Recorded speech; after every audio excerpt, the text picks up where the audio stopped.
mulți ani și bine v-am găsit, domnul Marius. Doamna Ramona? Da, pentru dumneavoastră.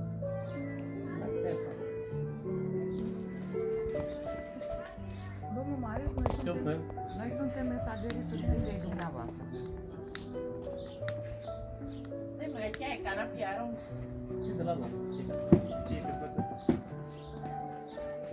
Venim noi acolo? Da. Mergeți mai acolo. Am venit la dumneavoastră cu o surpriză frumoasă,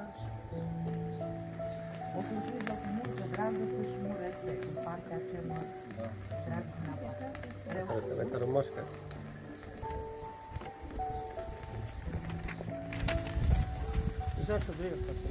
Avem un mesaj.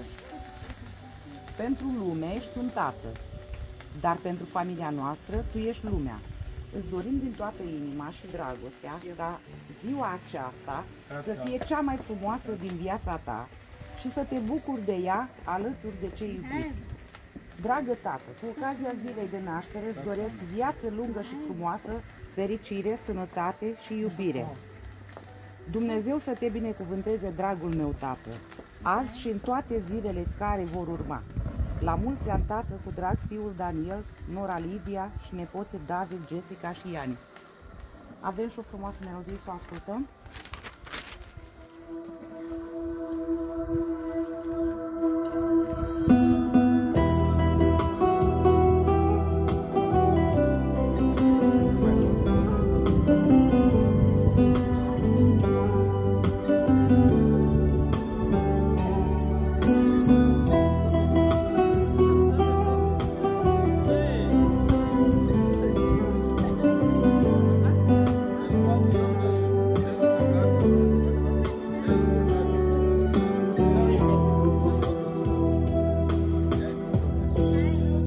Prețuiți-vă părinții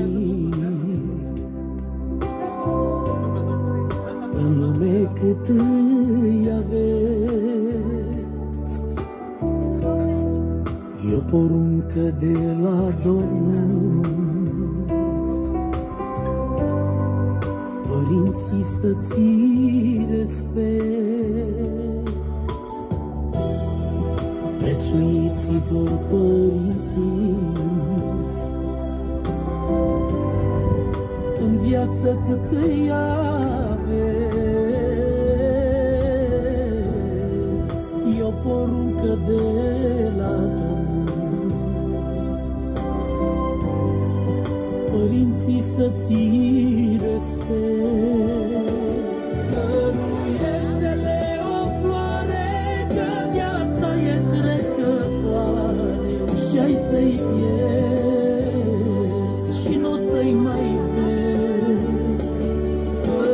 Storile iubirii nu la mormânt trebuie trandafiri să respecti, părinții să-ți iubești. Dăruiește-le o floare, că viața e trecătoare și ai să-i pierzi și nu o să-i mai vezi.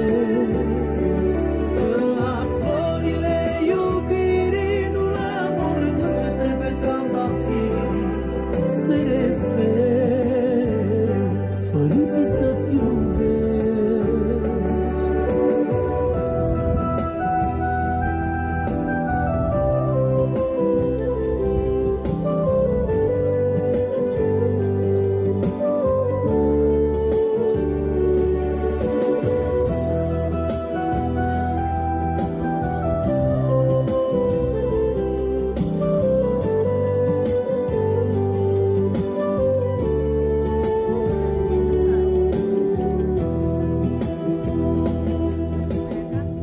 Domnul Marius, aveți un mesaj să le transmiteți?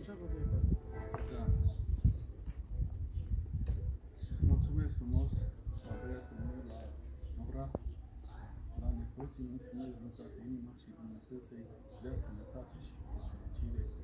Și la fratele meu, și cumnata mea, și copilașii lui, nepoții, băiatul, toți, soția, Dumnezeu să-i binecuvânteze și mulțumesc. Ok. Lasă, Aveți cadou din partea noastră o diplomă cu cei mai buni părinți.